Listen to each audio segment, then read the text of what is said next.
रात का समय, एक पुराना और सुनसान बगीचा, हल्की हल्की हवा के झोंके और झूला अपने आप धीरे धीरे हिल रहा है। अचानक झूले की चेन से खून टपकने लगता है। यह दृश्य रोहन को अंदर तक हिला देता है। गांव के बाहर एक पुराना बगीचा है जो वर्षों से वीरान पड़ा है। बगीचे के बीचों बीच एक पुराना झूला है जिसे लोग भूतिया झूला कहते हैं।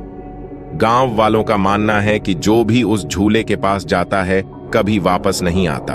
एक रात गांव का एक नवयुवक रोहन अपने दोस्तों के साथ शर्त लगाकर उस बगीचे में जाता है। जैसे ही वह झूले के पास पहुंचता है, उसे किसी के रोने की आवाज सुनाई देती है।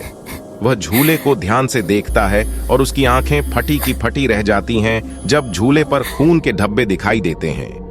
रोहन को झूले के पास अजीब अजीब आवाजें सुनाई देती हैं, जैसे कोई उससे कुछ कहना चाहता हो। वह डर के मारे पीछे हटता है, लेकिन तभी एक ठंडी हवा का झोंका उसे फिर से झूले की तरफ खींच लेता है। झूले की चेन से एक औरत की छाया उभरती है, जिसकी आंखों में दर्द और बदले की भावना झलकती है। रोहन को उस औरत की कहानी पता चलती है। वह एक गांव की लड़की थी जिसे इस झूले पर बैठकर मार डाला गया था। उसकी आत्मा तब से इस झूले में कैद है और उसे मुक्ति नहीं मिली है। रोहन को समझ आता है कि यह आत्मा उसकी मदद चाहती है ताकि वह शांति पा सके। रोहन उस आत्मा की मदद करने का निर्णय लेता है, लेकिन यह आसान नहीं है। जैसे ही वह आत्मा की शांति के लिए उपाय करता है, बगीचे में और भी अजीब घटनाएं घटने लगती हैं। झूला और तेजी से हिलने लगता है और रोहन को डरावनी परछाइयों का सामना करना पड़ता है। अंत में रोहन आत्मा की शांति के लिए एक पुरानी रस्म पूरी करता है। रस्म पूरी होते ही झूला एक बार फिर स्थिर हो जाता है और बगीचे की अजीब घटनाएं बंद हो जाती हैं।